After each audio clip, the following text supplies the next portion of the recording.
Pemirsa, isu mengenai kesejahteraan dosen di Indonesia kembali menjadi sorotan publik. Dalam sidang yang digelar di MK, seorang dosen lulusan S3 luar negeri mengaku hanya menerima gaji 2,6 juta rupiah per bulan. Sebelumnya, saya mengetuk pintu hati dan kebijaksanaan yang mulia Majelis Hakim Mahkamah Konstitusi. Kami memohon kepastian hukum yang berkeadilan sosioekonomis bagi profesi dosen. Isu mengenai kesejahteraan dosen di Indonesia kembali menjadi sorotan publik. Dalam sidang lanjutan uji materi Undang-Undang Nomor 14 Tahun 2005 tentang guru dan dosen di Mahkamah Konstitusi Jakarta pada hari Selasa, seorang dosen mengungkapkan bahwa gaji pokok dosen yang diterimanya saat ini hanya sebesar 2,6 juta rupiah per bulan. Nominal tersebut dinilai tidak sebanding dengan kualifikasi akademiknya yang telah menempuh pendidikan hingga jenjang doktor atau S3 serta memiliki masa kerja belasan tahun. 3 bulan terakhir gaji pokok yang saya terima di bulan ketiga ini terakhir adalah 3.300.000. 3.300.000 itu terdiri atas 2.600.000 gaji pokok ditambah tunjangan profesi lektor, uang makan maupun uang beras. Angka-angka ini penting saya sampaikan karena menunjukkan satu kenyataan sederhana setelah belasan tahun berkarir sebagai dosen. Setelah menyelesaikan pendidikan doktor, setelah memperoleh sertifikat pendidik, saya tetap hidup dengan penghasilan yang sangat terbatas. Di tengah keterbatasan finansial tersebut, mereka tetap berkomitmen meningkatkan kompetensinya menempuh pendidikan S3 di luar negeri.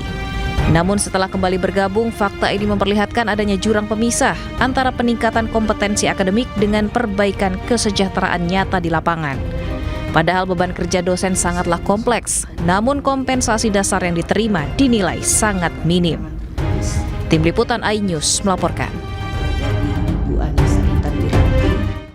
Pasukan teroris Israel melempar granat kepada warga sipil Palestina yang tengah berada di dalam mobil. Selengkapnya sesaat lagi pemirsa, jangan kemana-mana, tetap bersama kami di iNewsroom Pagi.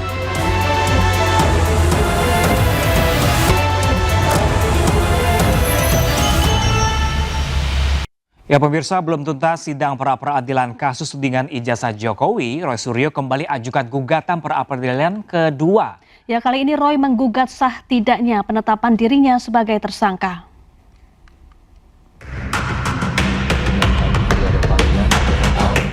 Hakim belum juga mengetuk palu untuk sidang pra-peradilan pertama Roy Suryo. Mantan Menpora itu sudah mengajukan sidang pra-peradilan kedua.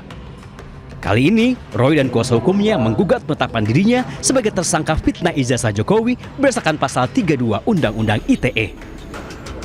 Kami ingin melihat apa sih bukti yang dimiliki oleh mereka. Dan meskipun kami belum menerima surat dakwaan untuk Mas Roy, tapi berkaca dari surat dakwaan Bu Tifa yang kemarin sudah dibacakan dan terbuka kepada umum, kami menilai bahwa penggunaan pasal 32 Undang-Undang ITE dalam perkara pidana ini karena ancaman pidananya berat. Itu 8 tahun. Ya. Ternyata itu jauh sekali dari faktanya. Upaya Roy Suryo kembali mengajukan sidang pra-peradilan kedua ditanggapi miring lawannya. Sekjen Pradi Bersatu Ade Darmawan menyebut upaya itu hanya akal bulus Roy Suryo saja untuk menghindari sidang pokok perkara. Hal ini kurang relevan dipandang secara logik. Kenapa demikian? Dikarenakan objeknya sudah berpindah.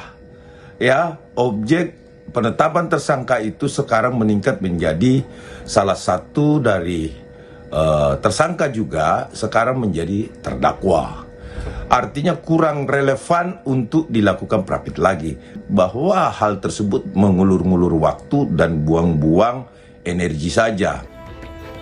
Sementara itu, pakar hukum pidana menilai sebagai tersangka Roy Suryo memiliki hak untuk mengajukan sidang pra-peradilan, asalkan pokok perkara utama belum masuk ke meja persidangan.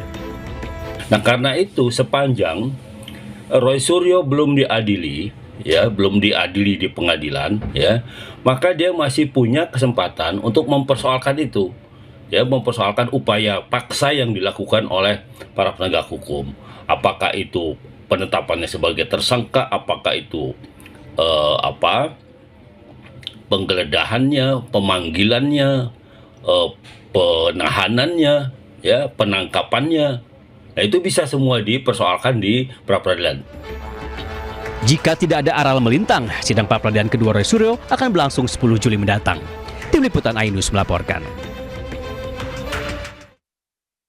Ya, Istana angkat suara terkait polisi aktif berpangkat Brigadir Jenderal yang menjadi tersangka korupsi MBG. Istana menegaskan proses hukum harus berjalan tanpa pandang bulu.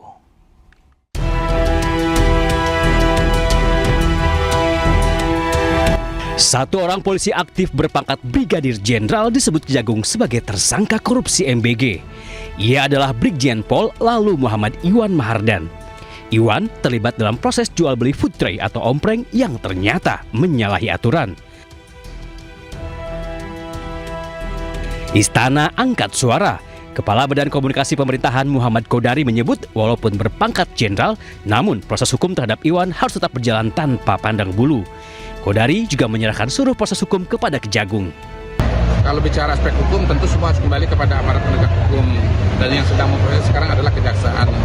Dan seperti dikatakan oleh Bapak Presiden bahwa hukum sekarang ditegakkan tanpa pandang bulu, apapun latar belakangnya. Jadi sebetulnya siapapun dimintakan pertanggungjawabannya sesuai dengan posisi dan pos yang sedang ditempati. Ya, jadi bukan karena latar belakangnya polisi, bukan karena latar belakangnya non-polisi, tapi karena memang masalah-masalah yang terjadi di saat beliau sedang ditugaskan di tempat yang di mana kasus itu terjadi, yaitu BGN. Intinya kita lihat saja proses yang akan berkembang ke depan dan akan diproses sebagaimana mestinya. Lalu Muhammad Iwan Mahardan menjadi tersangka ketujuh dalam pusaran korupsi MBG. Kejagung menyebut Iwan berbuat curang dengan mencari calon mitra untuk mendirikan dapur MBG. Namun, pemilik dapur dipaksa membeli food tray atau ompreng kepada perusahaan yang sengaja ia dirikan. Selain Iwan, Kejagung sudah menetapkan 6 tersangka lainnya. 3 diantaranya petinggi Badan Gizi Nasional. Mereka diduga kong kali kong dalam praktek jual beli dapur MBG. Tim Liputan iNews melaporkan. Kejaksaan Agung mengajukan banding atas vonis 10 tahun penjara ex-Menteri Mendikbudristek Nadiem Makarim. Ya, selain itu Kejagung juga tengah mengupayakan red notice terhadap tersangka lain ex-Staf Sus Nadiem Juristan yang kini berada di luar negeri.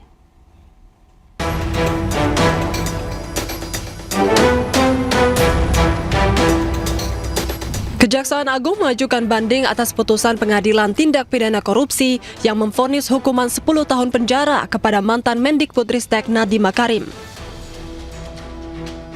Kepala Pusat Penerangan Hukum Kejagung, Anang Supriyatna menyebut salah satu hal yang akan menjadi pertimbangan dalam memori banding adalah status penahanan rumah yang saat ini dijalani Nadiem. Penuntut umum sudah menerima salinan putusan dari Pengadilan Tipikor. Dan pada hari ini, tim penuntut umum sudah menyatakan upaya hukum banding terhadap perkara tersebut. Selain Nadiem, nama Juristan sebagai salah satu tersangka juga disebut beberapa kali dalam sidang pembacaan putusan. Anang mengungkapkan bahwa ex-staf khusus Nadiem itu tidak berada di Indonesia.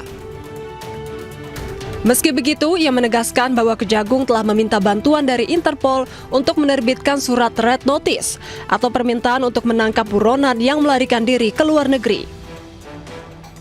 Yang jelas kalau dari kami sudah meminta bantuan Interpol terhadap yang bersangkutan dan sampai saat ini belum ada persetujuan untuk red notice-nya. Tapi red notice sudah kita ajukan. Sebelumnya, Majelis Hakim menjatuhkan pidana 10 tahun penjara kepada Nadiem setelah dinyatakan terbukti melakukan tindak pidana korupsi pengadaan laptop Chromebook di lingkungan Kemendikbudristek.